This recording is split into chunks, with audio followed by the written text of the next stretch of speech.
Hello.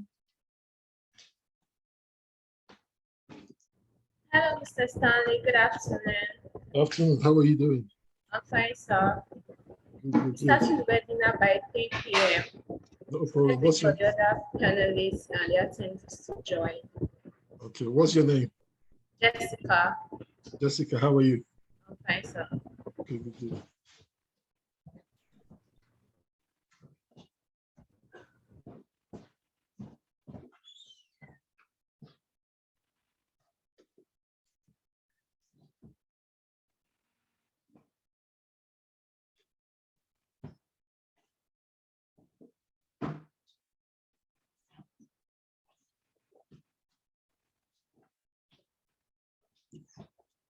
Look, Aaron, take this off. Take this off snooze because they might want to call me that they should come with you. They might want to call me to give permission for him to go with you. Hello, good afternoon, Ms. Cookie. You're welcome. Thank you. Good afternoon. Starting the webinar by 3 p.m. Sorry? So we'll be starting the webinar by 3 p.m. Oh, yes. I just wanted to join early in case I had Okay, any thank you so technical much. issues. Move it over.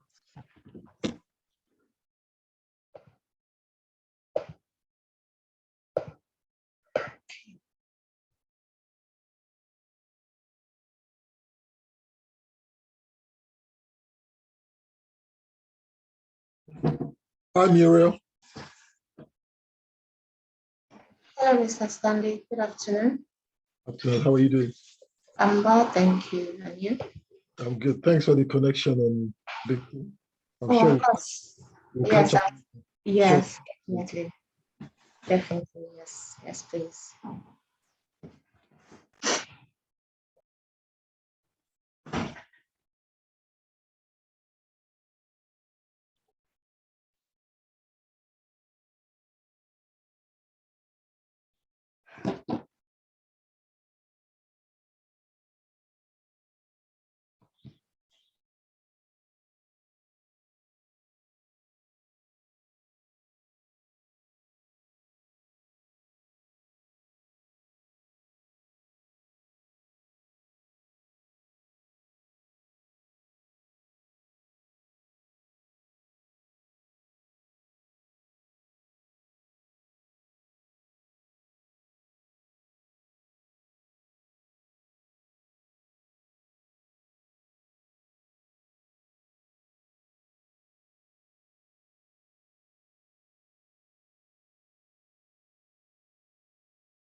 Hello, good afternoon, Mr. Chinedu.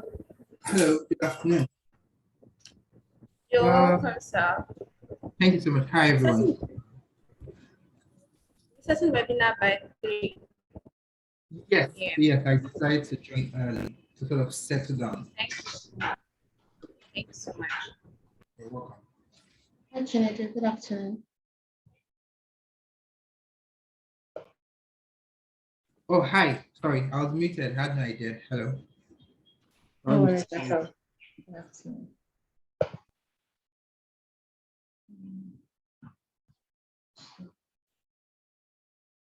I'm using a tab, so I hope my camera portion doesn't fall over. Keep adjusting the leverage.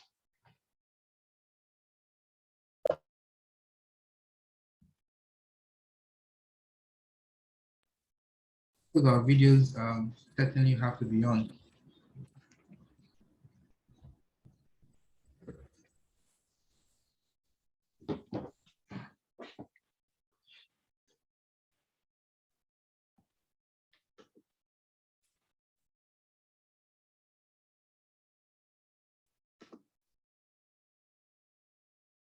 I guess it's going to be an interesting conversation. Renewable energy.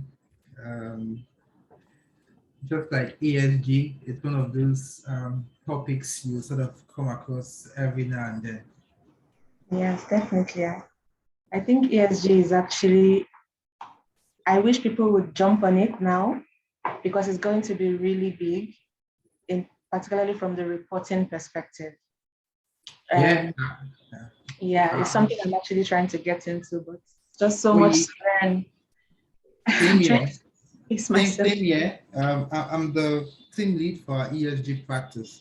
Oh, So wow. it's going to be, it's a massive industry. Huge. It's huge. Reporting, disclosures, even Yeah. I see at some point they'll start making it a command and control question and not just voluntary Yeah. issues. Yeah. I totally agree. Yeah, And the because good thing about it is it cuts across all sectors. You don't have a choice. It Yeah. certainly would I impact your think, business. yeah, I think even financiers would probably be including it as a DD requirement, So the more it grows, so it'll be more, what are your, as in disclose your this, disclose your that, especially financiers that are funding you from a dedicated RE investment fund. They will want to see that you're actually compliant all through. It's definitely a big area. I think there are a few certifications that are flying around now in terms of actually learning the accounting itself and the reporting standard. It's all too much. No, it's all too much. I totally agree. We've done a couple of ESG focused due diligence. Again, depends on the sector the business is playing in. So what a financier in the oil and gas space will be looking at will certainly be different from what a company that operates in, say, fast-moving consumer goods, the sort of ESG issues they'll be considering. But yeah, we've seen a couple of ESG focused due diligence. So we want to understand how they treat their workers, want to understand anti-corruption issues, want to understand their environmental compliance issues. So they do a deep dive into those sort of specific issues. Yeah. It's going to be a massive one. I tell you, because even in Nigeria, you see the Nigerian regulators are keen into ESG, and you're like, okay, this is going to be massive at some point. It will be. It will be.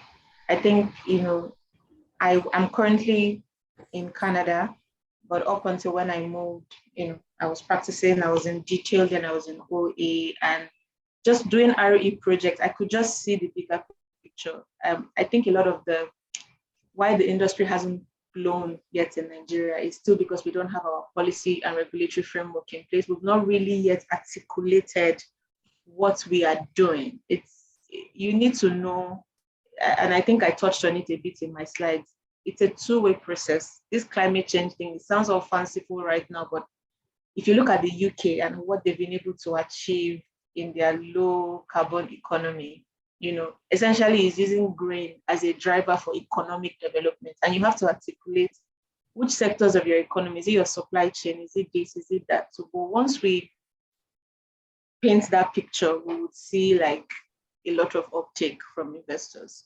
Yeah, I certainly agree with you. And again, our laws, so they've been dropping minor points in Nigerian laws. For example, KAMA, the environmental issue they raised in KAMA that you have to, as directors, as part of your duties, you need to pay attention to the environmental footprint of your operation. I'm like, okay, so that's a key. Is that in the recent KAMA? Was that an update?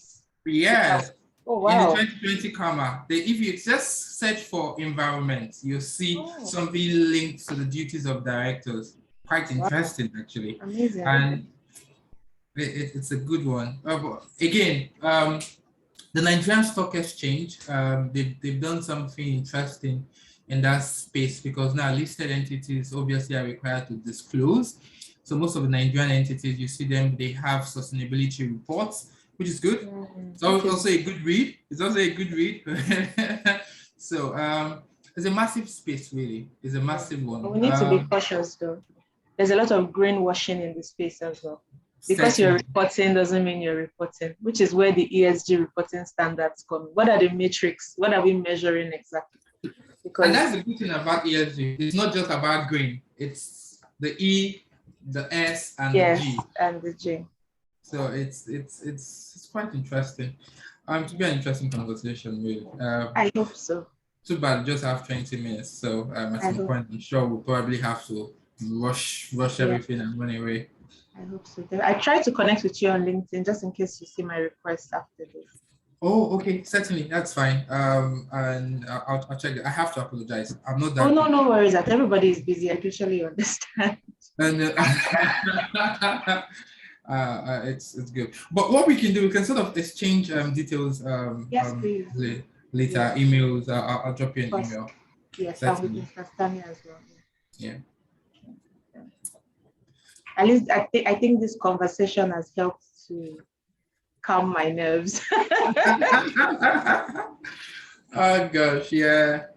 I remember I did a webinar for Owando with a couple of guys. I recall I was nervous. I was really nervous. I was like, because okay, a lot of them were way experienced, right? So I was the youngest and I was the least experienced. Yeah. And you sort of see their slide. There was nothing on their slides. They're just going to talk from their head. Yeah. They have the experience. And I was really nervous. So when I started, just to calm down, okay, just walk. It's interesting. Yeah, because the space, there's just so much going on, and you have to really tailor your audience, and there's a lot of noise, and you want to really make sure that you are on track and you're not distracted by everything going on the sites. I agree with you. Again, I find that sometimes you can streamline what you want to talk about. Yes. There are a lot of just streamline. This is what I want to talk about. That's it. So it's interesting. I like the topic. I guess the next one will be ESG. Yes, that will be interesting. See how that goes. So that's for ESG now. ESG, this is your cue to tell us, yes, you're going to do something on ESG. I'm not sure. I think we only have, I'm not sure who's on the call. Okay.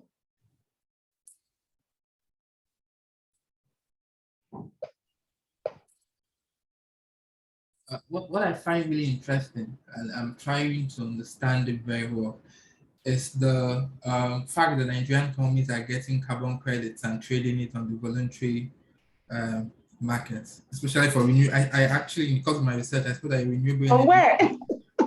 I saw that a renewable energy company actually generated carbon credits. I see Stanley shaking his head. Yeah, they generated carbon credits. So we don't have a carbon credit framework in Nigeria. So we don't. Is it that they are buying? So they do under the CDM, right? They get the CDM people, then they do under the voluntary bits, and they get independent certification bodies to come look at the projects and give them certification, and they go and trade it. It's definitely interesting. We have a carbon exchange in Lagos, Eco Carbon Exchange. We have a carbon exchange in Lagos. I stumbled on it. I'm like, oh, we do have a carbon exchange in Lagos. That's interesting. That's really fascinating. Because America is very heavy on the carbon emissions and getting your reps and things like that. So definitely interesting. I'll look it up after this. Yeah, America, that's a whole different market. But the ecosystem is a whole different market. And anyway, it's almost like you have to realize that first you're a country, you need to figure out what your ecosystem is before you now plug into the global ecosystem, because you can't go in there not knowing what you want to get out from it. America, they are heavy right now on their supply chain. Ports, a lot of investment is going into offshore wind. I touched on it a bit in my presentation, in fact. So they are very heavy on from the top. In fact, the entire Biden administration was to do 30 gigawatts of offshore wind. And they've just done a lease sale that generated like 4-point-something billion, from 6 lease sites. It's fascinating. So anyway. Yeah, that's interesting. The funny thing, I think I stumbled on the write-up where you can sort of do a forward sale arrangement where you sell the carbon credits you're going to generate in the future to a financing third party to use it to sort of finance your current project. So in the oil and gas space, my traditional space is oil and gas. In the oil and gas space, they do sort of a forward sale arrangement. Forward sale agreement, yeah. So they do it for carbon credits. Yeah, wow. I guess it's 3 o'clock. Yeah. Thank you so much. Good afternoon, everyone. We started today's webinar. Hello, everyone. Welcome to another exciting edition of the ESG Practical Lawyer webinar series. My name is Jessica Emitting. I'm the moderator for today's webinar. At ESG Training Limited, we provide comprehensive continuous professional learning with courses and training across various areas of practices. The attack this webinar series, the late hour webinar series, are slated to hold at 3 p.m. every Tuesdays and Thursdays, respectively. After every section, we provide the resources in easy accessible format on a go for everyone who's interested. I'll be streaming live on YouTube and on Facebook. And today's topic is legal and commercial trends in renewable energy development. And some of the things that will be discussed are what makes a successful renewable project, understanding the perspective of investors, what are the current market. And please, if you do have that on the Q&A or raise up your hand and in due time it will be answered. It is a great pleasure I introduce our speakers for today, Ms. Cookie. She's our first speaker for today. Thank you so much for joining us, ma'am. And she'll be speaking on emerging technologies and understanding the perspective for a successful renewable project for investors. And we have Mr. Stanley, who will be speaking on current commercial trends in renewable development. Thank you so much, Mr. Stanley, for joining us today. And we have Mr. Chinedu, who will be speaking on legal framework and case study in renewable energy. Over to you, Ms. Cookie.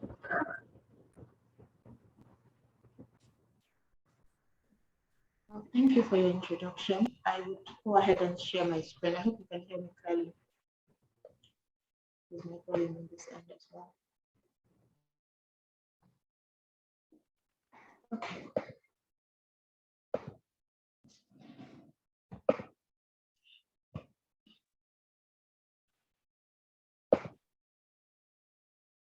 Okay, so thank you once again for that introduction. Thank you for the invitation, and I hope I'm able to share across some key points in the short time that I have.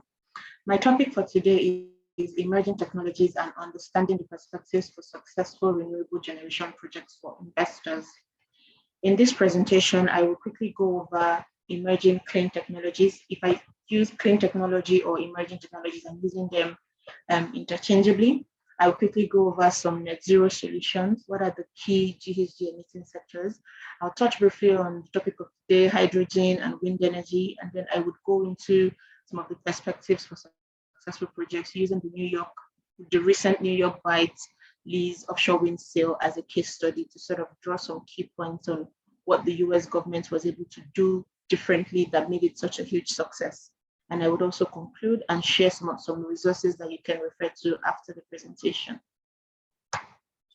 Okay, so emerging clean technologies. I put the clean there purposely because emerging technologies in itself can mean anything and everything.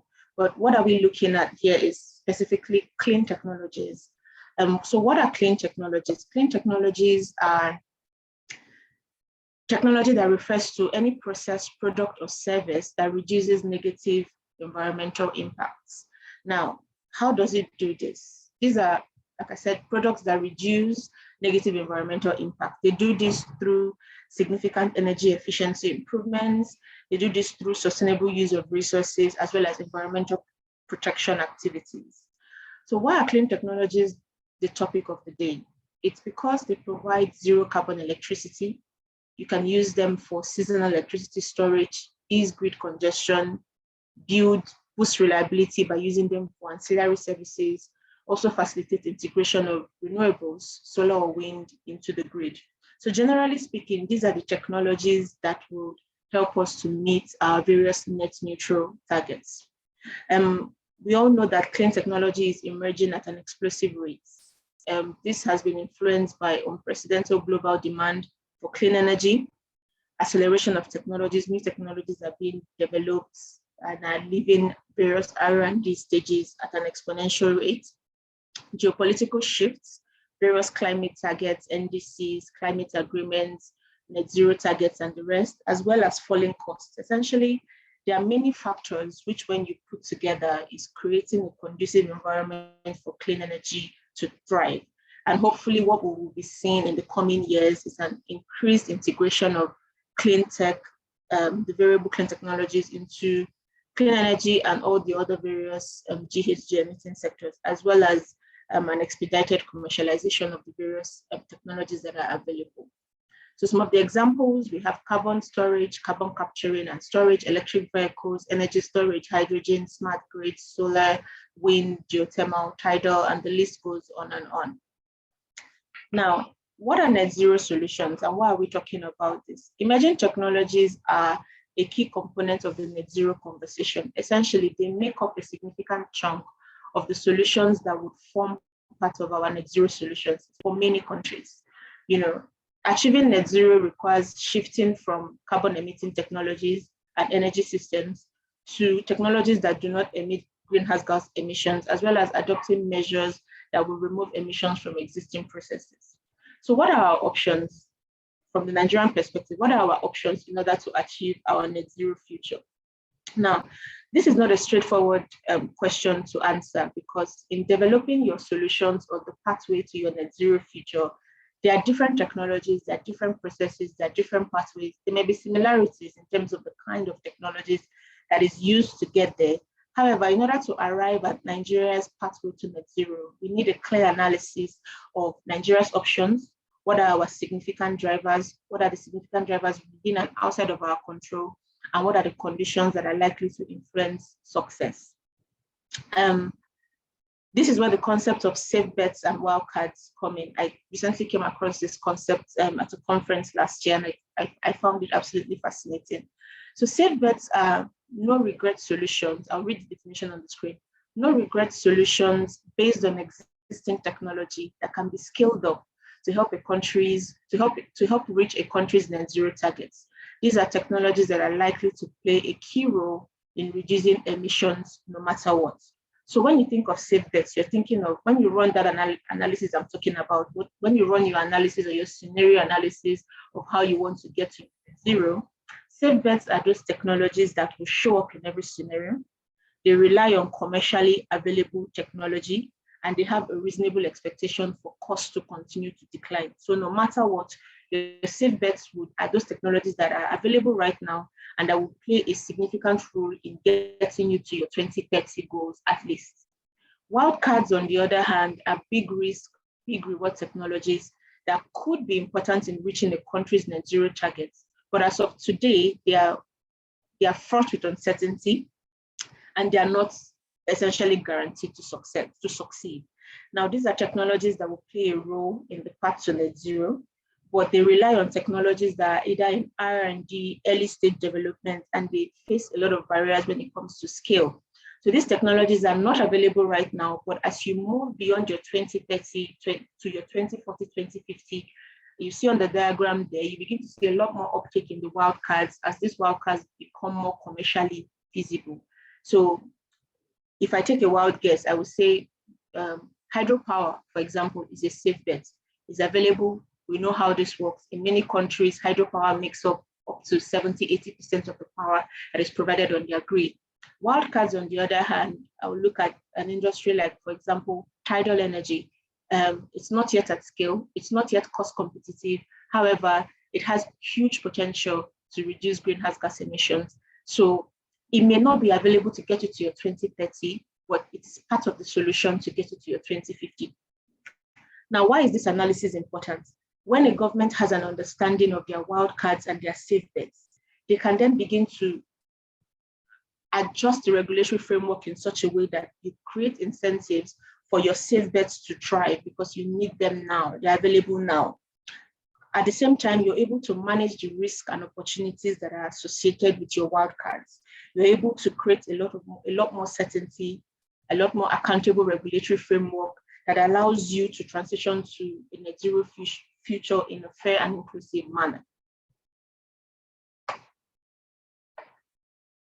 Okay, so moving on, in thinking about our net zero solutions as well, I've put on the screen 6 GHG emitting sectors. According to the IPCC, these are the 6 key categories or 6 key categorizations when you look across which sectors are emitting a lot of the greenhouse gas emissions.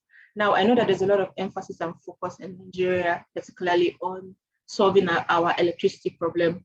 But dare I say that our electricity problem should not overshadow our climate change problem, and vice versa, especially when you think of it from an investment angle as well. There are investors that want to deploy clean tech in agriculture, want to deploy clean tech in energy efficient buildings or in green buildings.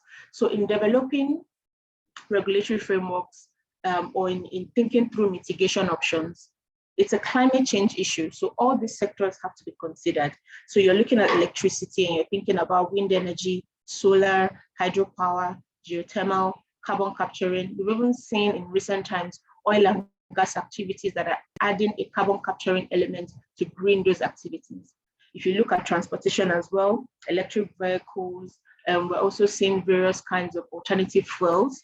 If you look at agriculture, forestry, and other land uses, AFOLU, you're seeing things like shifts to sustainable agricultural practices, shifts to sustainable forestry, energy ecosystem conservation, and various conservation practices. If you look at buildings, different countries are coming up with various green building codes, green building strategies, industry as well, carbon capturing, using new fuels to modernize various industrial processes like production of chemicals, production of fertilizer, production of cement, production of steel. So essentially, there are many options. So the message I'm trying to pass across in this slide is beyond electricity, within the context of climate change, there are several greenhouse gas emitting sectors that have clean technology available either in the seedbed category or in the wildcard category. Now, moving along, I just thought it would be useful to touch on some of the more popular technologies that we come across in conversations every day. I don't think you can go 3 days online without saying something about hydrogen. It's the topic of the day. I remember the first time I heard about hydrogen, I was like, I'm a lawyer, what is this? This is giving periodic table SS1. I don't know what you're talking about. But I've come to learn a bit more about hydrogen. So essentially, hydrogen is an energy carrier that is produced from a primary fuel source. What this means is you cannot drill for hydrogen like you drill for oil or like you drill for natural gas. It is produced through a process, and then in itself, the molecules are energy carriers, which you then convert and use for fuel, for industry, for feedstock, etc. Now, the hydrogen in itself is not new. It's not new. It's always been there. It's always been used, particularly in industry, in steel making, and some other advanced industrial processes. Hydrogen has always been there.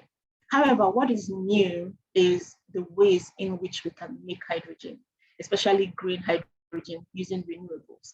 And what is new as well is the expansion of the various applications in end-use sectors. So for example, using hydrogen as fuel in various combustion vehicles, steam engine, combustion engines and the likes, using it in industry for heating, in cement production, in steel production, in aluminum production, in buildings, even blending it with natural gas to use as a source of heating, especially in colder countries, using it as feedstock to produce products and chemicals, for example, ammonia, fertilizers, and the various refining of fossil fuels. So as you can see, the technology in itself is not new, but what is new is the way it can be produced or the way it can be used. Now, I'm sure many of us on the call have heard so many terms: green hydrogen, blue hydrogen, gray hydrogen, pink hydrogen, hydrogen produced from nuclear energy, yellow hydrogen, hydrogen produced from solar. So there's so many colors. It actually doesn't have that color. The colors signifies how the hydrogen was produced. So I put on the screen, green hydrogen is hydrogen essentially made from clean electricity from renewable energy sources. So hydrogen produced from offshore wind, hydrogen produced from a green source. Now, what is green about this is that the process of producing the hydrogen does not have a carbon dioxide byproduct. So for green hydrogen, it's produced using electrolysis, whereby electricity is used to split water into hydrogen and oxygen, and then that hydrogen is taken away. So there's no carbon dioxide CO2 byproduct. That's what makes it green. Blue hydrogen, on the other hand, is hydrogen produced from natural gas. However, when you produce hydrogen from natural gas, I think you use a steam reforming process for that. The process creates a CO2 byproduct. So the whole concept of green hydrogen is there's a carbon capturing and storage element to the production, such that when that carbon is produced, it is captured, trapped, and stored. So that's what makes it blue. Gray hydrogen, on the other hand, is the hydrogen that has always been available and has always been in use by industry. Essentially, it's also produced from natural gas or from other fossil fuels. However, it has a CO2 element to the production that is not captured to make it blue, or it's not from a clean energy source to make it green. I hope that gives some insight onto the various colors of hydrogen. The green hydrogen market is expected to become a 12 trillion global market by 2050. So investors are excited about green hydrogen. And a lot of the time you hear green hydrogen mentioned in the same sentence as offshore wind. It's because generally producing green hydrogen is very expensive because of the cost of the electricity. However, offshore wind provides an opportunity to generate electricity at scale and also take advantage of the falling cost of offshore wind produced electricity. So that combination is why you often hear an offshore wind project with a hydrogen production elements. I hope that gives some insight into hydrogen. On the other hand as well, wind energy. Again, wind energy, there's nothing new about wind energy. It's always been there. I'm sure we're familiar with onshore wind turbines on land, and offshore wind turbines in the offshore, in the ocean. From an investor perspective, we've been seeing a lot of interest in offshore wind, and it's because of many factors, but I'll speak to two: predictability and scale. Because of the intermittency of renewables, offshore wind has been proven to be more efficient when you compare it to onshore turbines. This is because the wind speeds are higher, the wind speeds are consistent, it has lesser variability, and in terms of scale, you need fewer turbines in the offshore to generate the same amount of power that you need more turbines on land. So in terms from a scale perspective, it's more efficient to do a large offshore wind farm than an onshore wind farm. And there are various competing factors for land use as well. It could be conservation purposes, it could be, communities, various things that happen. Not that the offshore environment is any less difficult to work in, but from a scale and from a predictability of resource perspective, investors seem to prefer it more. Now, we've seen a huge decline in the cost of offshore wind, essentially the energy produced from offshore wind. It's fallen by over 70% in the last decade, and it will continue to decline based on some of the forecasts I have on the slide.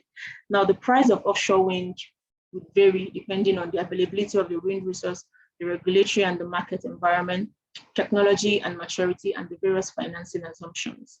This is a brief overview of offshore wind. It's by no way exhaustive. It's just meant to introduce the concept. As I said earlier, you would often hear offshore wind and hydrogen in the same conversation.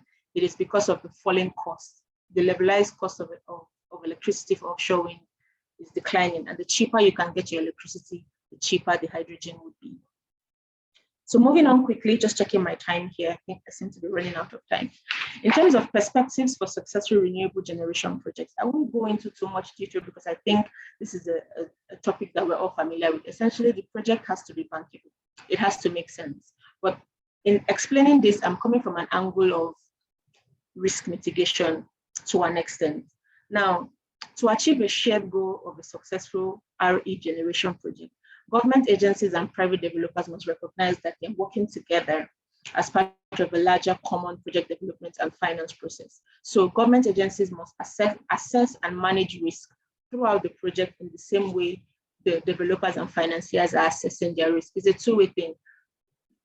Everybody is a proponent, both the government, both the project developer, we're all proponents to the project. So most times when we think of proponents, we only think of the project developer. But what we're seeing more and more in the RE space is everybody is coming to the table with a clear understanding of what they want to achieve from this process.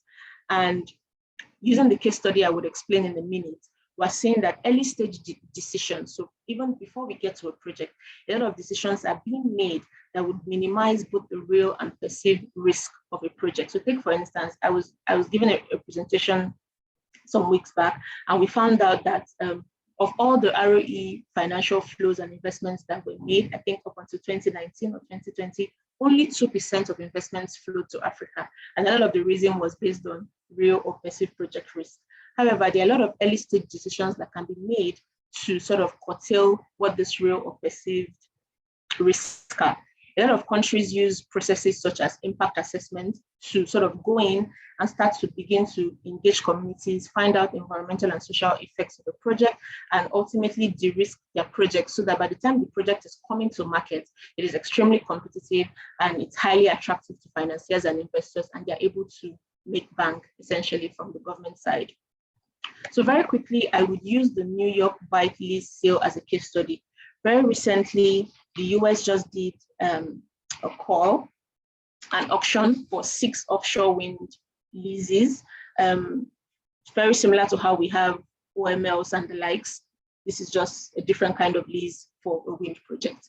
They were able to fetch a record 4.3 billion. Now, to put it into perspective, this money that they were able to raise from just 6 lease sites is more money than they made in the last 5 years from the entire oil and gas industry, from 6 leases. So you can imagine how, what's the word? Huge this is. Now, once completed, the lease sites will generate about 5.6 to 7 gigawatts of clean power. It would power up to 2 million homes and generate tens of thousands of jobs. But what was unique about what the US did was before even the lease sale happened, before the auction even went live, there was extensive environmental reviews. There was significant engagement with diverse stakeholder groups, industry, marine, commercial fisheries, NGOs, and the likes. Extensive public consultation. They got over about 3,000 or so inputs and comments from the public. And all this was not just soliciting for comments' sake, but all these things were taken into consideration in crafting what went into the actual lease agreements. So very quickly, I will look at some of the innovative outcomes of that engagement. So why was this engagement even important? Before we got to 6 lease sites, the initial area that was proposed for the offshore wind project, it was reduced by 72% by the time they finished all their engagements and assessments. What this means is what you're bringing to market is a lease site that has been sufficiently de-risked. You've checked what are the environmental issues. You've checked what are the competing interests. You've checked where the existing infrastructure is. Is there any protected species? What is the wind resource? So the sites you are putting up, the investors themselves can see a clear pathway to project. They are not coming in to start to engage. They will engage, but that preliminary engagement has already been done. So the site is ready for project. It's ready to go into project development. Project labor agreements. The US is really focused right now on creating a robust supply chain for offshore wind. So therefore, one thing they've done in the leases is to ensure that lessees make every reasonable effort to enter into project labor agreements covering the construction of any proposed projects in the lease area to ensure that the projects are union built. So imagine this large offshore wind project that would probably employ over 200, 300 people, but you've made sure that the people that are building that project, imagine having that kind of an agreement with the Nigerian Labor Union, for example. That is huge. That is empowerment and creating jobs on a massive scale. Aside from that, they've also put some supply chain requirements as well. Lessees are required to establish statement goals, reports, show that they are feeding into or keen into creating a robust and resilient US-based offshore wind industry supply chain. Lessees are also incentivized to procure components domestically. I know we tried to do this, I believe, thinking back to the power sector, we tried to do this for the MAP framework where people were required to procure 30% domestically. But if you're not developing your domestic supply chain, how can people then key into that? So what they're doing is they're saying, you must show that you've meaningfully and substantially assembled your products using components from the United States. And by doing that, you'll be eligible for a 1% operating fee. So I believe the operating fee is 2% or so, but they reduce it for you the more you use, local, domestically produced products. So all these conditions have been elaborated on and made into obligations in the actual leases. I've included a few links in the resource page. You can download these leases on the BOEM website and you can read it for yourself and see. It's even rumored that some of the PPAs would have provisions that mean that certain portions of the power cost will be geared towards dedicated funding to feed back into some of these programs. So in conclusion, the global demand for technology is growing year on year. Countries need to develop scenarios on which clean technologies can be their quick wins, their safe bets, and what needs piloting and testing, your wildcards.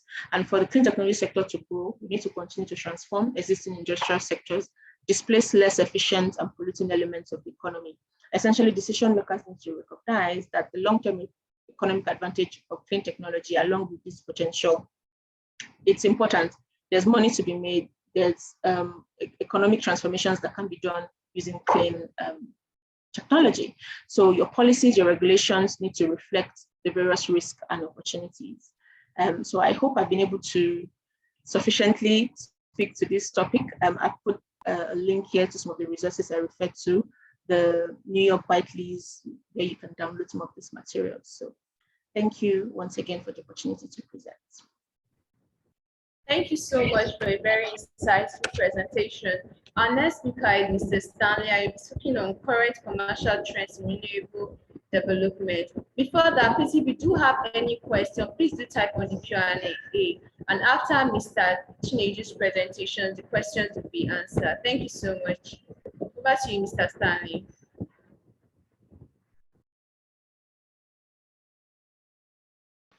Thank you very much. Good afternoon, everyone. Can you just kindly confirm that you can see my screen?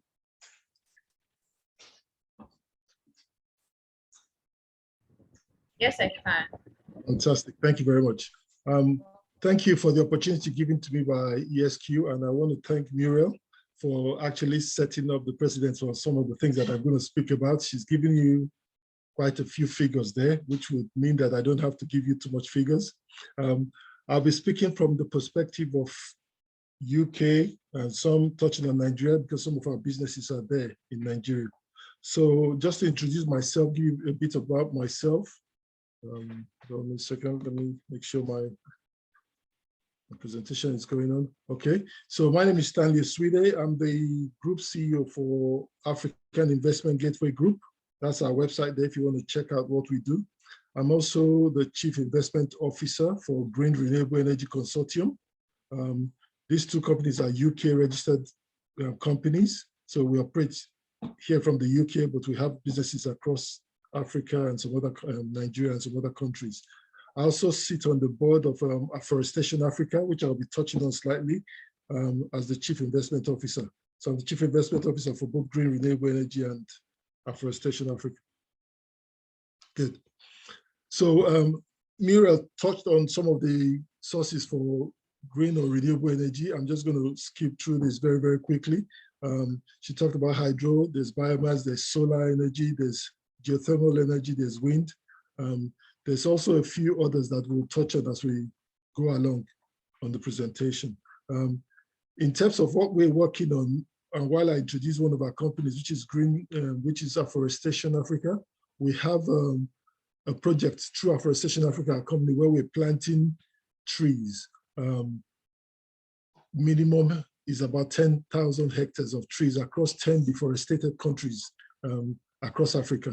So we're starting the pilot one in Edo State in Nigeria, and it's been a nightmare looking for land to start that project, but that is one of the situations we face in Africa. And my colleague Chinedu was talking, when we were having the earlier discussion, was talking about credit, carbon credit, and how people are trading that already. The money is available. To the best of my knowledge, there's an organization that has offered us 50 million euros to plant trees across Africa.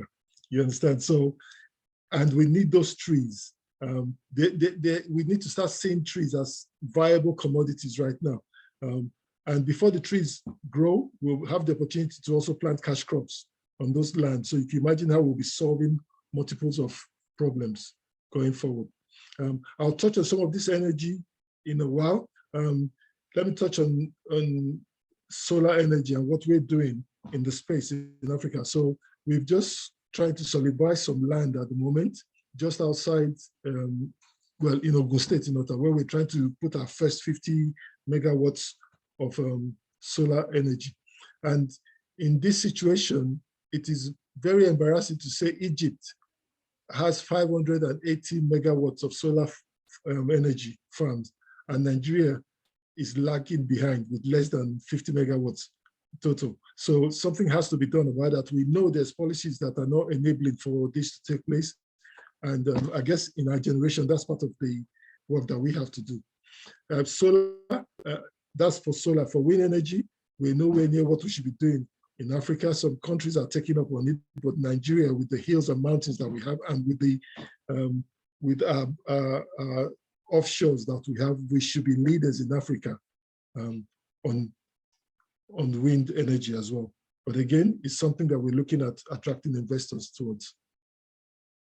So let me touch on the legal trends in renewable energy development, which was the title that was given to me to talk about today. So COP26 just happened in the UK and in Glasgow, and governments around the world were committed to reducing greenhouse. And this commitment was also to help reduce as much greenhouse gases across the world.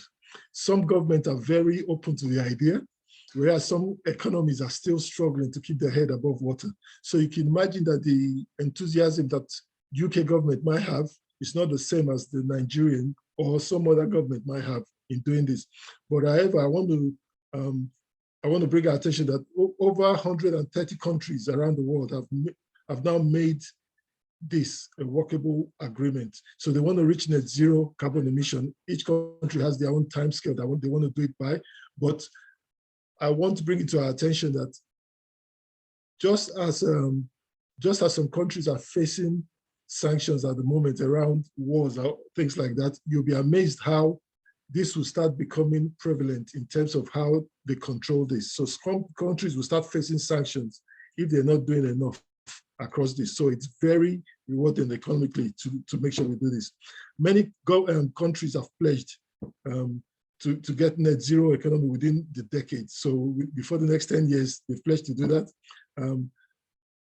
This is now being turned into law in some countries. UK, Canada, Japan are some of the countries. And you can imagine if the country is turning it into law, the pressure from businesses and investors on the renewable section is very much. So if your company is trading or trying to get customers, you now have to make sure you have the ESG or the SDG amongst your marketing plans or your strategy if you are to compete in the market around this green renewable energy space. So it's becoming law in some countries. It's something that cannot be avoided. I was listening to a program where Ben Bruce was trying to introduce the electric car in Nigeria, and he stood in the House of Senate and told them that he has an electric car, he uses it. And it's amazing how another politician stood up, wailing and throwing his hands up that this will never take place in Nigeria. Petroleum is what we rely on. We will not allow this to happen. And I just sat there and think, oh my goodness, that goes to show the lack of education that some of these politicians have in terms of what can be beneficial for our future, for the future of our children, and for the economy of our country. Somebody can stand up and say they are against it. So, but there will come a time where these politicians will have no option, where your oil prices are dropping so badly that you have to now look at other resources for you to get money. So it's something that cannot be ignored. If some countries are making it law, it's definitely going to happen.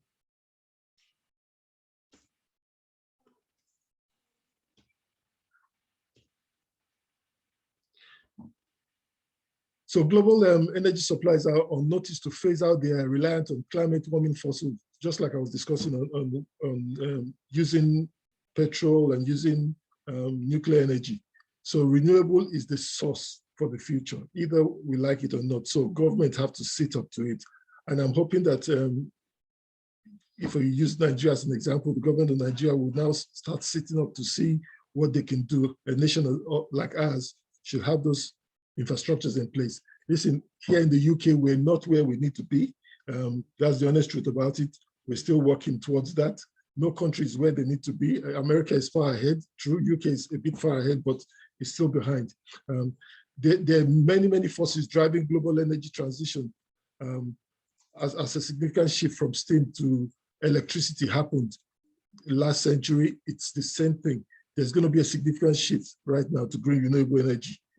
So people have to wake up to that fact as soon as possible. So the global change has an immense implication for national economies, like I mentioned earlier on. So if you're not jumping on that train right now and you're coming on later, you'll be surprised how your GDP is going to be affected drastically, because there's great opportunities for organizations such as us, you know, a Green Renewable Energy Group and African Investment Gateway, the investment side and also the green renewable side. There's greater opportunities for companies like us to jump on this now. So that's why we set up a company called Green Renewable Energy Group in 2020. And we are on our way to building a target we've set ourselves is 1 gigawatt of solar energy in the next 10 years in Nigeria. A very tall feat to achieve if you just consider right now that the entire country on its own has 12,000 megawatts. So we're saying we want to do 1 gigawatt, but I'm seeing that every year things are changing. There's enabling environment being created, and hopefully every new government that comes on board would now see the opportunity and maybe relax the rules, because at the moment for you to generate green renewable energy, you're only allowed to generate 1 megawatt without immense paperwork and permission. Then anything above that, you have to jump through hoops, but that is changing. Institutional investors are prioritizing ESG and SDG measures for evidence that businesses are reducing their reliance on polluting form of energy. So either you like it or not, to get an investment, you have to demonstrate to investors, and not only for solar projects nowadays or for green renewable energy projects, for any other projects. You want to build a cashew plant, you need to show that you're falling in line with the ESG or SDG. You want to build an oil refinery. I'm working on a case at the moment with an oil refinery, trying to create an investment. You have to show. You're working on real estate. If you're expecting international money, what are you doing around ESG? What are you doing around SDG? That is something that you must be compliant with if you're to get those investments. Yes, people are still getting investment inside their countries. Individuals are still investing in these businesses, but there will come a time where for you to be able to access the amount of money that you need to complete your project, you just have to demonstrate that you're prioritizing ESG and also SDG in some of your projects going forward.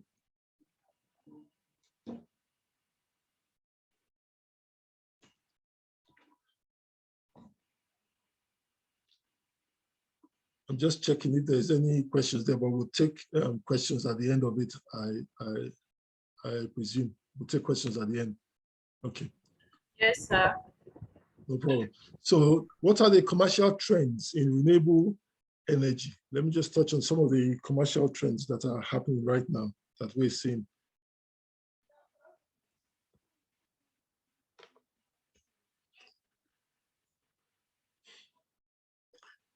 So in terms of the green renewable revolution on the way right now, I can compare it to the 18th century digital revolution and of the late 20th century as well. So things are changing, either we like it or not, things are changing. Here in the UK, you drive to the countryside, before you go 10 or 15 miles, you're seeing windmills, you're seeing solar farms at astronomical scales. Lots of houses are being powered right now from those kind of energy sources. And there's no way Nigeria can ignore that. all we are asking for is to work with the government of the day to make sure that they give us an enabling environment. So in our forthcoming conference in London, Nigerian Trade and Investment Summit, we have a dedicated section for green renewable energy for the continent and for Nigeria. We've also been privileged to be asked to speak at an event in Abuja coming up in May around green renewable energy for the country. So something has to change in terms of what Nigeria is doing at the moment. And the other good side about it is that we're trying to partner with UK organizations and Nigerian organizations so that the knowledge transfer can happen. One of the hindrances for this revolution that is not taking, that's happening in other places across the world, but not happening in Nigeria or so much in Africa, is that the knowledge of things, the knowledge transfer that we have here in the UK needs to be transferred to equivalent to our counterparts in Africa as well. So I'll give you an example of that, where we're trying to work with UK companies where any project that we have, because we're a UK company, we're able to access research and development funds from the UK to do some research and development work over there in Africa. And we're trying to access funds from the UK institutions to make sure we can access funds to do research and development in Africa. Yes, it's true, UK government don't give you money for no reason. The idea of the Commonwealth still exists. The wealth is ours, but we can share it if we can bring these technologies on board. Also, there's global pressures on decarbonization of economies.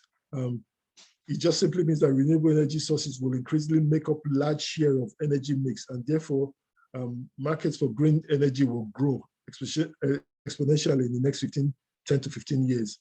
So what I will say to that is that if you are in business at the moment and you're thinking about the future, the next 5 years, the next 10 years, you should be looking at green renewable energy as an option for a business, which is why we set up a company. African Investment Gateway has a brand called Green Renewable Energy Group as part of our portfolio, because that is where we see the future going.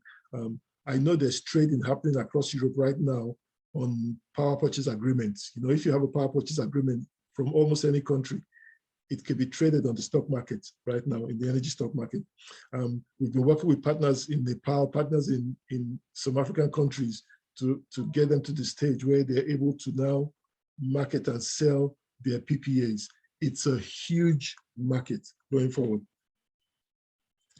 The global renewable energy market was valued at 881 billion in 2020, and it is projected to be 1,977 billion by 2030. And every year, it's increased at 8.4% every year. That is astronomical. So if you're not playing in this field, you need to really look at it and look at how your business can take part in this. If you're an investor and you're not playing in this field, you're missing out. If you're a company looking at setting up a green renewable energy, even from training, there's money to be made from the training side of it, talk less of setting up a solar farm or wind farm. And that's something for us to consider going forward.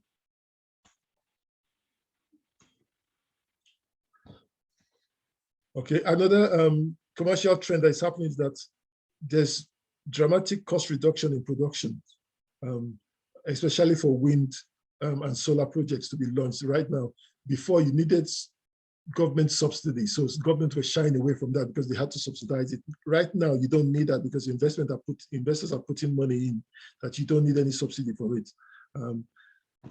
The new infrastructure such as long distance transmission grids and interconnectors and huge demand for systems such as grid scale battery storage are out there now. So you can order, China are very good at battery storage. We've been working with a company in Nepal that wanted to build a 100 megawatt solar farm and plus the battery. Everybody now is not just doing the solar farm, they're doing the battery storage as well, because that will help you distribute your electricity on the long term so that you can charge a reasonable rate over it. So the opportunities are huge in the value chain for green renewable energy. It's estimated that there's about 13,000 renewable energy projects waiting for funding right now. And the investment going into that is approximately 2 trillion So investors are pouring record amount of money into green stock and funds. And they've done that since 2021 or even pre those dates. So there's funds out there. I was speaking to one of the investors yesterday and he was telling me, Stanley, there's no shortage of funds if people need fund for projects. It's just that people are not getting their projects together so that they're able to take advantage of all the funds that is available for them to take advantage of. So we're doing our bit through African Investment Gateway Group and also through Green Renewable Energy Group to make sure that any projects that need fund will help them package their project properly, make sure it ticks all the boxes when it comes to ESG and SDG, and make sure the board of the organization is properly put together. You can imagine people needing 25 million for a project and there's only 2 people in the organization. They don't have a CFO, they don't have a chief strategy officer or chief operations officer. So it's just helping organization prepare for these opportunities when they come through. And also, when these opportunities come through, it's about working with government, letting the government of the day in our country see that there's an opportunity in this. Obviously, you can't blame some of them because they're not open to what is happening across the world, but it is our job to make the government see that, listen, if an investment is coming into your country around green renewable energy, you need to take it extremely serious. Why? Because the amount of jobs that will create in the value chain is ridiculous. And that will help diversify the economy if we're truly serious about diversifying our economy in Nigeria. Yes, I know we're chasing after agriculture, but true diversification without green renewable energy, I think is a waste of time in Nigeria. So that's something that we need to keep an eye on.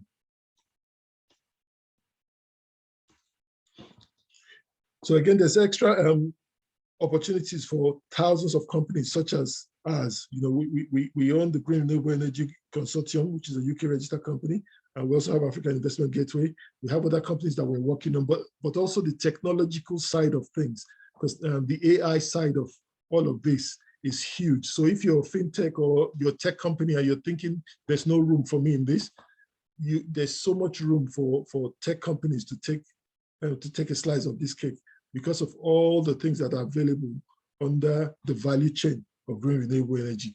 You know, we're working on some projects right now. For example, the Sun Eco City that we're working on, just working on acquiring the land in Otta at the moment. The technology that we need for that alone is astronomical. So tech people need to see that there's an opportunity for them in this space as well. So it's not just engineers, it's not just architects. The tech industry has a big role to play in this as well.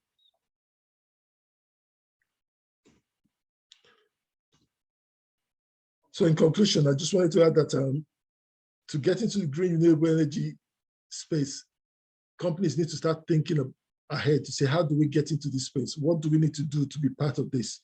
The logistic companies, the manufacturing companies, even setting up a manufacturing plant in Nigeria will benefit for the long run. It's not just about cement, it's not just about oil. Think about setting up a manufacturing plant. If you're a company out there, you're thinking about doing that, get in touch. Let's see how we can help you raise funds for all of those opportunities. Investors, both angel and institutional investors, should be looking at potential in Africa. People are looking at potential in Europe. I was in a meeting a few weeks ago where somebody was trying to sell me a solar farm in Poland. I said to them, if I get an investment to get a solar farm in Poland, and we haven't built some in Africa, I think that would be an indictment to the company that we set up, African Investment Gateway Group or Green Renewable Energy Group. So angel and institutional investors should look at the opportunities that are available to them in Africa right now. It's a brown field, I know that, but there's opportunity that if you get involved pre-development, you can make a whole lot of money if you help get involved pre-development. People are looking for PPAs right now. That is not the stage, in my opinion, to get in. You need to get in very early, where all the planning is being done so that you have equities in the companies doing that, and then you can make a lot of money as they get their PPA going forward. There's 2 degrees, and there's also opportunities that students should start thinking about. It's not just being an accountant, it's not just being a lawyer anymore. Think about degrees and masters or PhDs in renewable. that is the place to head right now.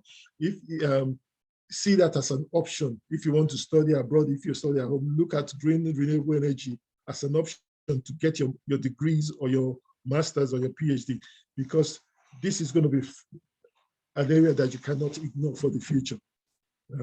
Then what I would say is invest your time in knowledge. There's not short of people in Europe that are willing to come alongside you and teach you one or two things. When I got into this market initially, my colleagues, some of them on this platform will tell you, I could not tell you what my megawatt was from my gigawatt or the difference of that.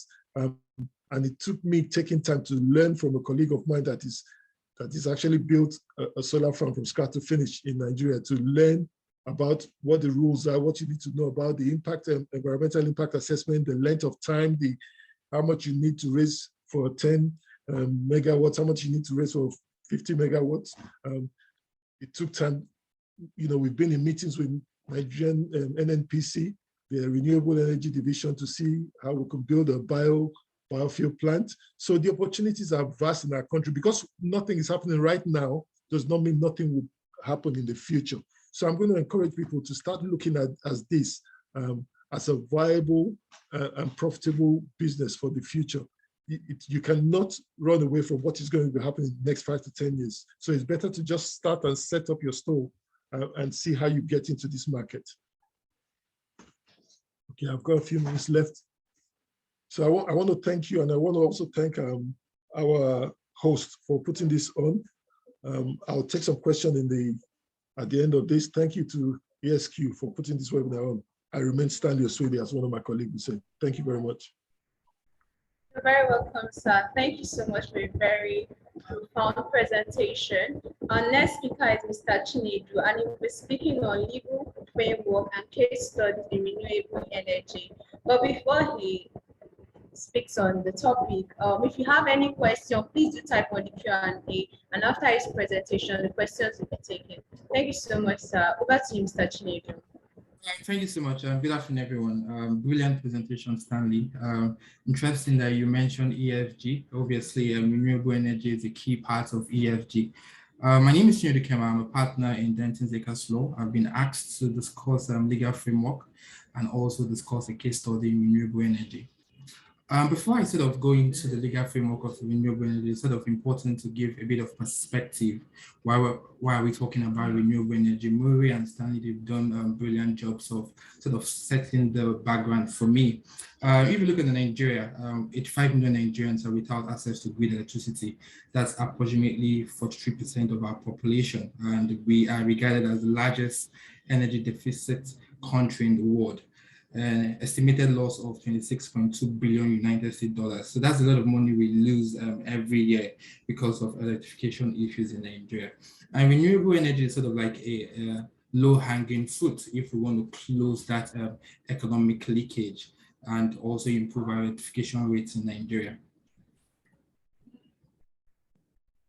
If you look at this is from the IEA. Certainly it speaks to on-grid planned current on-grid projects, planned transmission lines, mini-grids, and standalone systems.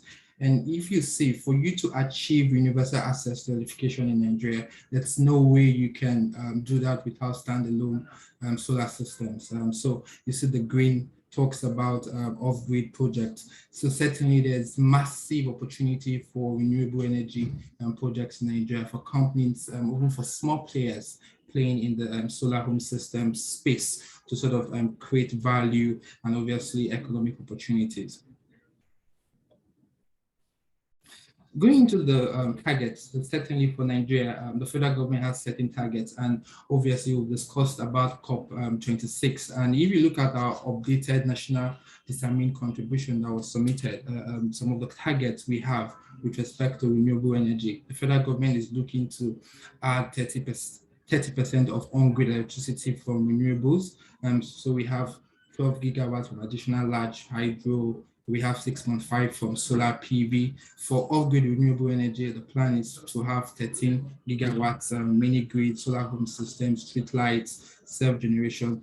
And there's no way you can talk about renewable energy without talking about energy efficiency, because certainly they go hand in hand for you. So the government is also looking at energy efficiency, and the plan is to reduce energy intensity by 2.5% per year.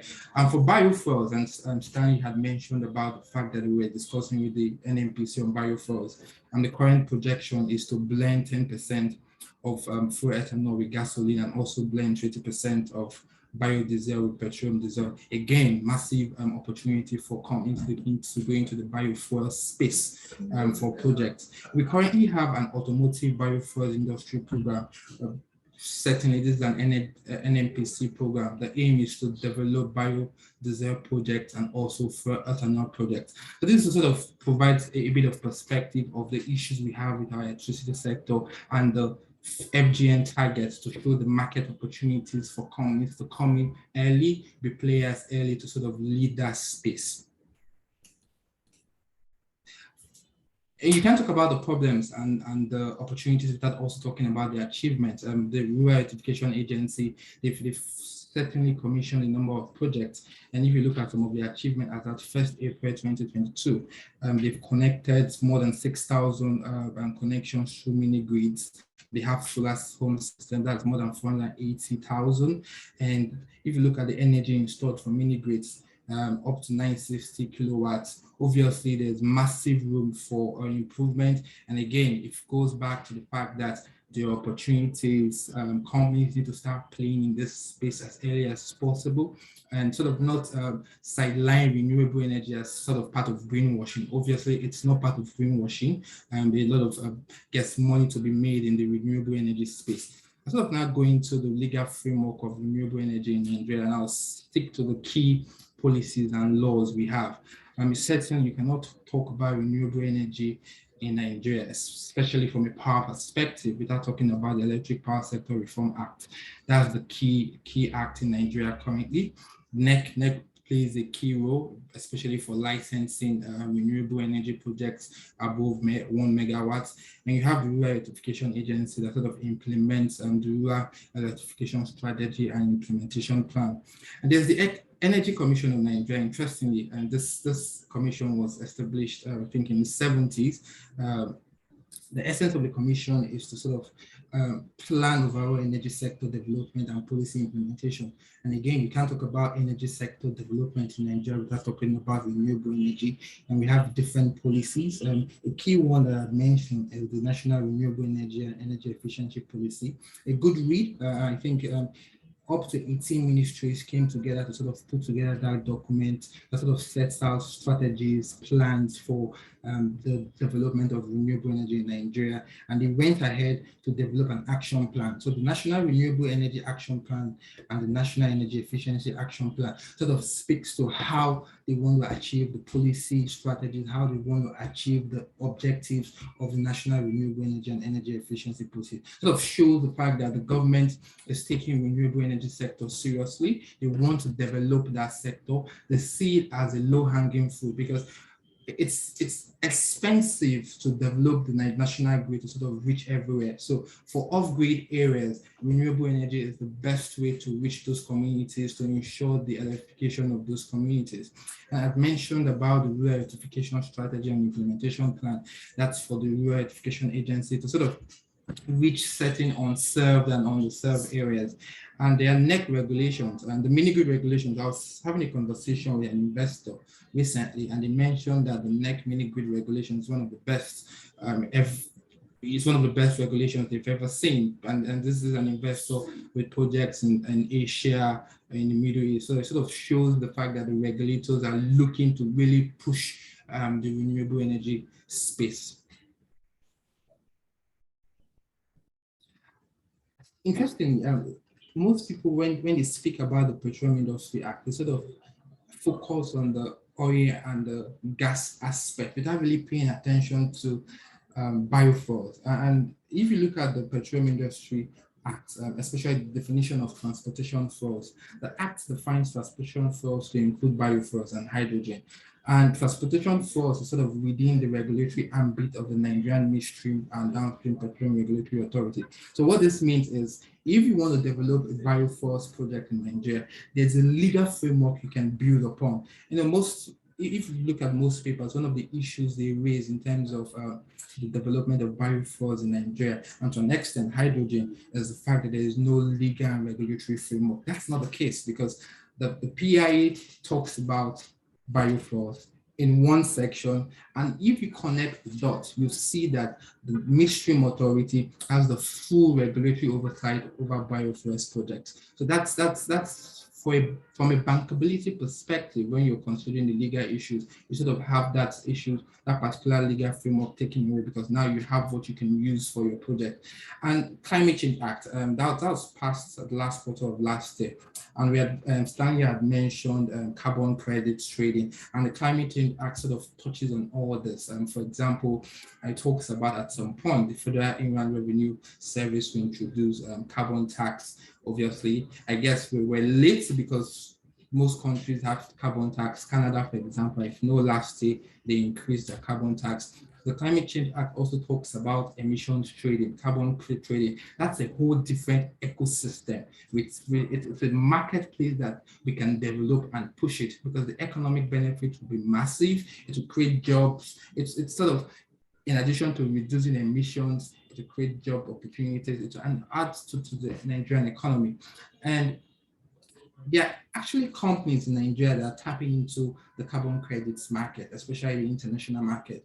I know a couple of projects that were sort of organized under the Clean Development Mechanism, under the Kyoto Protocol, and Nigeria is a party. Nigeria has actually ratified the Kyoto Protocol. You see them trade their carbon. And I think towards the end of last year, NNPC and Total announced that they've made more than 1 million euros from trading carbon, which is quite good. In fact, in Lagos State, we have a carbon exchange in Lagos State that you can trade carbon credits, which is good for the ecosystem, which is good for the market. And I've seen financing structures where it's sort of like a forward sale arrangement where you sell your proposed carbon credits as a way of getting funding for your projects. So, and the Climate Change Act touches MDAs, public entities, and private entities with more than 50 employees. So at some point, the National Council on Climate Change that was certainly established by the Act sort of put out action plans, put out obligations that companies will have to comply with. So I think for now, companies need to start forward thinking, drawing up their plans on how to comply with their climate change obligations. And renewable energy project is certainly a key part of that. We cannot talk about reducing emissions without talking about renewable energy projects, because the energy sector is really a major emissions center. For example, we know in Nigeria, because of the grid issues, the power issues we have, we use diesel generators, and obviously we know the environmental impact of diesel generators from an emissions perspective. And for you to cut out that, renewable energy, it's really the best way for you to go. And I'd mentioned biofuels. We have an old biofuels policy. I guess with the enactment of the Petroleum Industry Act and the fact that the Nigerian Midstream and Downstream Petroleum Regulatory Authority has regulatory oversight over biofuels, they'll sort of have to tweak that sort of align with modern development. We have existing laws from a fiscal incentive perspective that sort of touches on renewable energy projects, pioneer status, VAT exemption to an extent, limited import duty exemption, even with respect to R&D allowance. Stanley had mentioned different technology. And if you sort of go into research and development, you can sort of apply for those fiscal incentives. All these are currently under our existing law, although not really focused on renewable energy, but renewable energy projects and renewable energy companies can benefit from those fiscal incentives. And again, from a proposed law perspective, I sort of find this interesting. The recent electricity bill that was introduced at the National Assembly, there are interesting provisions on renewable energy. Again, it shows the thinking of the Nigerian government with respect to renewable energy. For example, there's an express duty on NEC to promote the deployment of renewable energy and to also ensure gender mainstreaming in the power sector. The renewable the Electricity Act talks about renewable generation obligations, where generation companies will be mandated to produce certain capacity from renewable energy power plants, renewable purchase obligations. We have that currently under existing NEC regulations, but obviously now we have it under a proposed bill, and if the bill scales through, then we'll sort of have it under an act. There will be priority connection to transmission and distribution system. We'll obviously have feed-in tariffs. There will be standard PPAs for renewable energy projects. And interestingly, again, I circle back to the issue of carbon credits. That bill, the electricity bill, talks about renewable energy certificates, where you sort of, rather than, in some certain cases, rather than generate power from renewable energy sources or buy power from renewable energy sources, sort of buy renewable energy certificates to mix that obligation. Again, that's a different ecosystem. It creates a demand and supply question. It creates a market. It creates people that will value those certificates. It creates lawyers that will draft the agreements for those certificates. So that's a massive market, massive opportunity that we can create for ourselves. And other countries are sort of tapping into this massive market. The EU, for example, they have the emissions trading system in the EU. In California, they have the California, I think, emissions trading system also. Massive markets that sort of create value for the economy. And the electricity bill talks about the creation of a new agency, sort of to replace the REA, the Rural Electrification and Renewable Energy Agency. Now, they sort of added renewable energy to the objective, to the functions of the Rural Electrification Agency, which is quite good and clear, because now it creates a clear legal and regulatory framework for pushing renewable energy projects in Nigeria. And part of the objectives or functions of the new agency would be to provide a framework to support renewable energy and create an enabling environment to attract investment in the renewable energy space, and to advocate for carbon tax. Certainly at some point in the future, we're going to see carbon tax in Nigeria. And there's no question about that. Again, it acts as a source of revenue for the government, in addition to its power to reduce emissions, create jobs. It's a source of revenue, and to also trigger energy transition. You can't talk about the energy space today without talking about energy transition. I know we're talking about gas as a transition fuel, but you sort of have to transition from gas to renewable energy, which is quite important. And recently, the National Assembly was thinking about decentralizing the national grid, and they've proposed to amend paragraph 14B of the concurrent list. And what they want to do is to sort of, currently, the Constitution says that a state House of Assembly can only make laws in areas not covered by the national grid system. So there's this question of where an area is covered by the national grid, the state House of Assembly cannot make law. That's a whole different legal argument. But what the National Assembly is seeking to do is to make it clear so that a state government can sort of create laws with respect to generation, transmission, distribution in areas within the state, so sort of decentralize the national grid. And it means that it gives states the opportunity to adopt, to push renewable energy projects,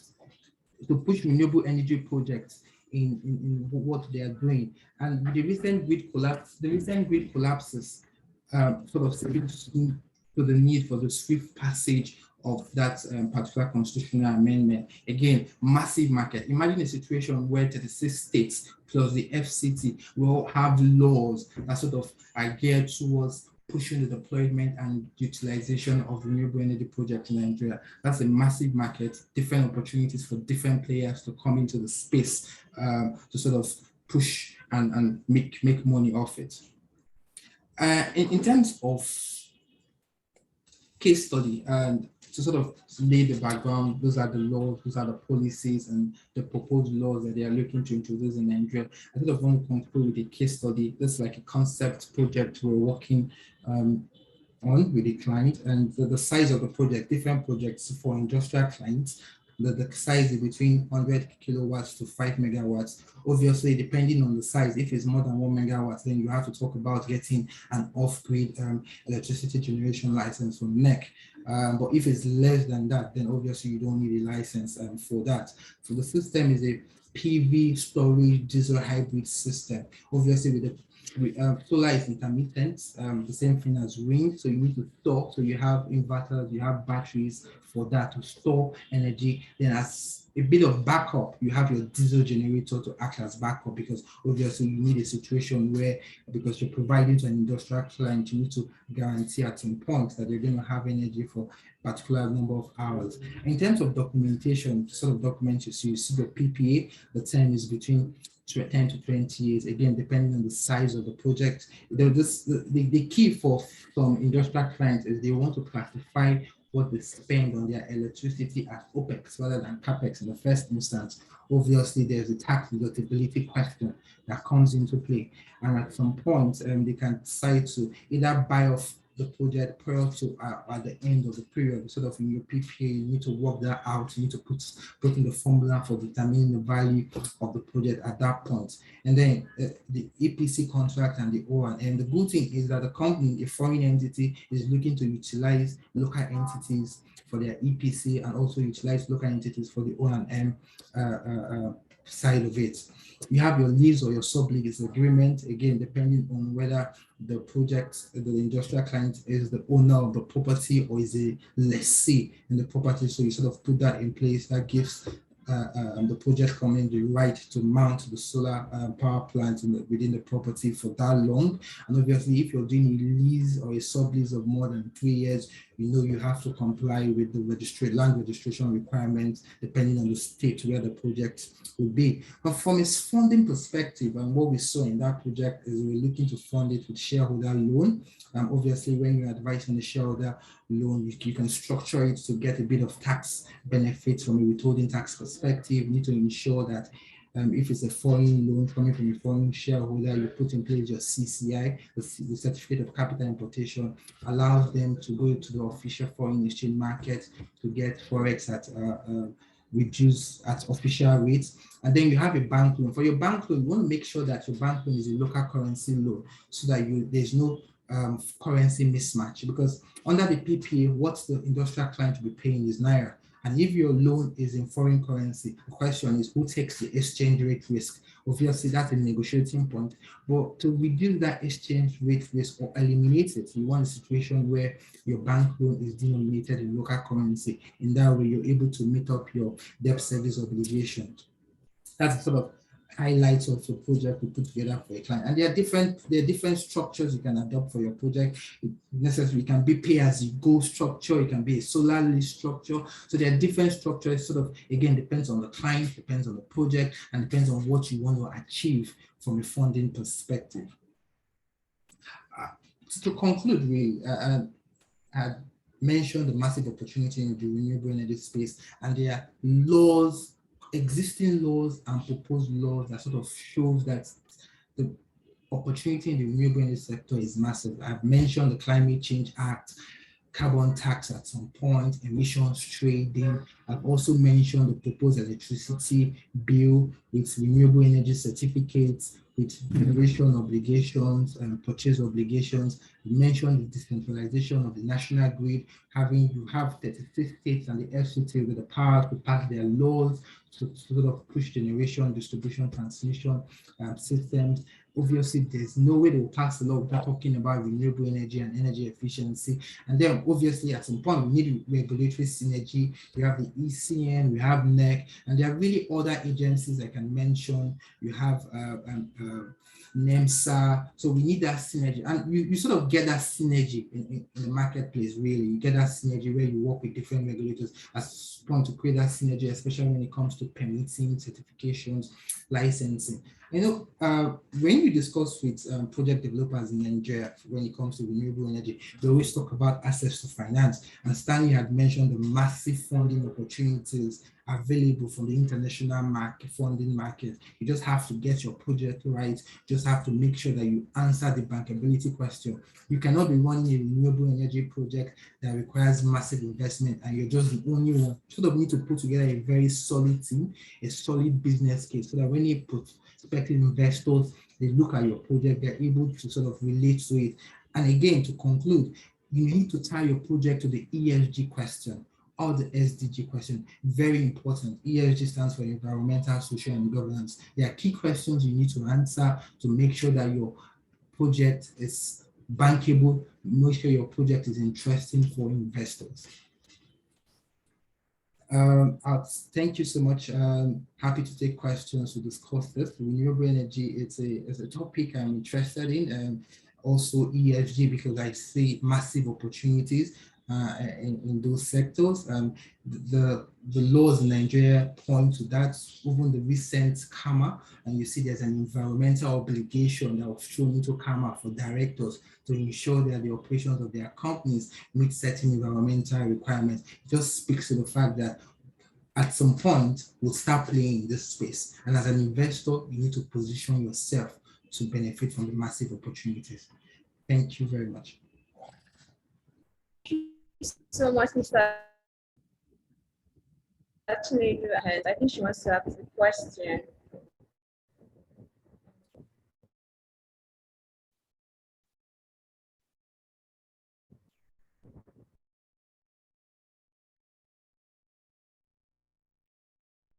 Angela.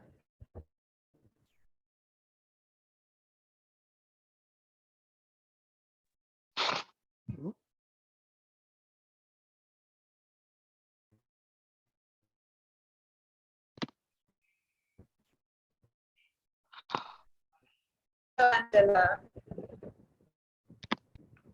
Oh, I'm sorry. I'm sorry. I read it in error. I'm sorry. Thank you. Okay, I think we have a question. Someone's asking how can entrepreneurs queue into renewable energy? And I think that's for Mr. Stanley. Okay, thank you. That's a very good question. There's all sorts of entrepreneurs in Nigeria. I presume most of our crowd are from Nigeria. So there's always a place to start. What are your skills? What skills do you have right now to offer to this industry? What is so pertinent is that whatever knowledge you have, there's somebody that is lacking it and they're willing to pay you for that knowledge. So get yourself involved and get some knowledge around green renewable energy, waste management, sustainability, all of that. Get some knowledge that somebody else doesn't have, so that when you meet them, they will exchange your knowledge for their cash, because they don't have the time to do all the research that you'll be doing. That's one aspect of it. The other aspect of it is that partner with organizations that are already in this field. The quickest way to fast track getting into this field is to partner with an organization that is already in the space. Get in touch with us as Green Renewable Energy Group and see how you could partner with us to see what you can be doing locally. I'll give you an example. A young man approached us from Bayelsa State. And this young man went as far as arranging a meeting with the commissioner in Bayelsa State. That's how enthusiastic he was. And now we're thinking about doing a gas power plant, which is not renewable, by the way. So let me just give a disclaimer there. I know it's not renewable, but as my colleague said, they said, from gas, we'll now move to renewable, because there has to be a transition. We can't just jump from where we are right now to renewable. So that's a young entrepreneur that's taking that lead to contact his state and connect our organization and the state government on what we can do in the local state, where the reserve for gas is ridiculous, but it has one of the worst power cuts in the country. So we're in conversation, we're in negotiation with them to help them bring stability in terms of putting a gas power plant in that region. So there's something that you can do. Don't just look at it and say, oh, there's nothing I can do at the moment. Start writing about renewable, do your research, find out and start publishing about it. Before you know it, people will be interested in what you have to say. Like Chinedu said, get ready for the revolution. It's going to happen either you like it or not. And it's only those that are in there already by now that will, get the cream of it when it happens. I don't know if that helps. Maybe other of my colleagues could come in as well. You kind of said it all, really. Again, knowledge is key. Sorry, actually, would you like to say something? Okay. Yeah, again, knowledge is key. You sort of need to get that knowledge, and you had mentioned that that's very important. And you need to position yourself. There are a lot of projects. I had mentioned some of them. Carbon trading, carbon exchange. So you need to get the knowledge. When you get the knowledge, then you position yourself. Obviously, we had mentioned the fact that you need to get your project right. I mean, you need to get your legal structure right. You need to speak to a lawyer so that you have that structure, a very good structure. When potential investors, they look at your structure, they know you have your compliance from a legal perspective. That's also important for you to have. It's not about running and, oh, I want a project and you run with it. No, you need to get the structure right. And there are certain key people you need to bring together. Your lawyer is important, your tax advisor is important, and then they can conceptualize that project, and your investment, your business case will also speak to that. So much, Mr. Ms. Cookie. I believe the both speakers have covered everything. Just articulate what problem, understand the routes to market, know where your products coming from, your off-takers are. Take time to develop your business plan. There's no need to rush to market if you don't have a product to offer. Expensive finance and legal due diligence.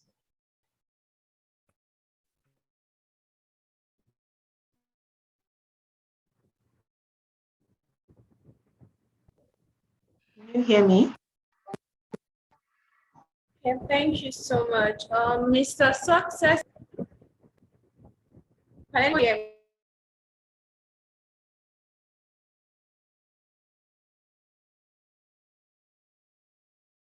me? Mr. Success is our question from Mr. Chin.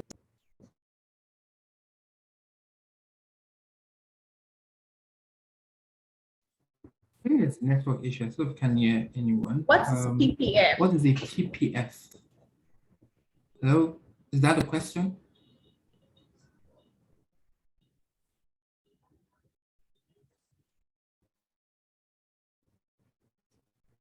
Yes, I think someone in the chat, what is PPF?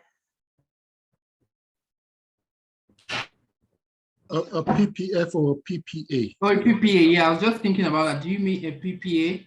Yeah. So because a PPA is a power purchase agreement. So just elaborate on that. It's an agreement that a discourse or an organization, a government organization gives you that they will pay for the energy that you generate in your region or your locality. So that is something that investors look forward to. It's like a gold dust. If you have a PPA from a local disco or energy company signing that over to you, it takes time to get that. You have to obviously show them that you're going to be able to supply that energy. That helps you to attract investors or actually attract partners that will help you build your plant. Usually, I don't know what goes before. Is it the chicken before the egg or the egg before the chicken? You need, for you to get a PPA, you have to jump over huge hurdles to get it. But once you have it, it's something that could attract investors like a fly to honey. So I'll let Mr. Chinedu elaborate on that. Yes. So from a corporate perspective, you also have corporate PPAs, like the project I use as a case study between two corporate entities. So it's the power purchase agreement for sale of the net electrical output generated by the power plant to the other party. It's a very key document because when the banks are analyzing your project from a funding perspective, they need to look at your PPA, they need to look at the bank, their lawyers certainly review it to make sure that the PPA is bankable. You usually have what we call a take or pay clause in the PPA, so that where the purchaser of the power, either they buy the power, they take it, or they pay for it, because it's what you earn from the PPA that you use to satisfy your debt service obligation. So it's a key document in the project.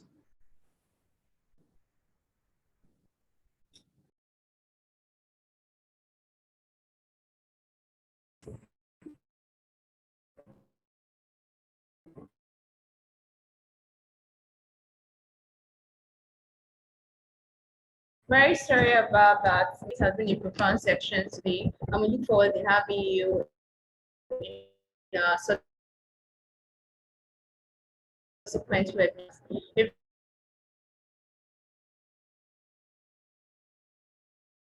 Our sponsor, LLP, African Law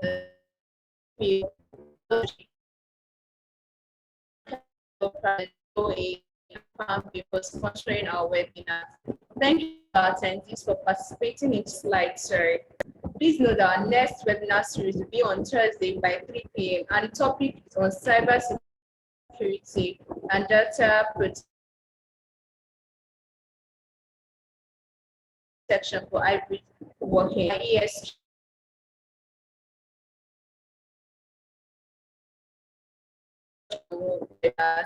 Do enjoy the rest of the week now.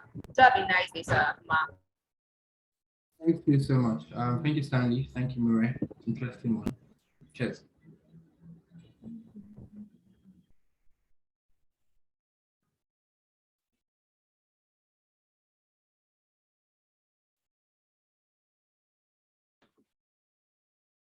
Thank you, everyone. Thank you, Chinedu. Thank you, ESQ. Thank you. Thank you for attending, guys. Really appreciate you. Thank you.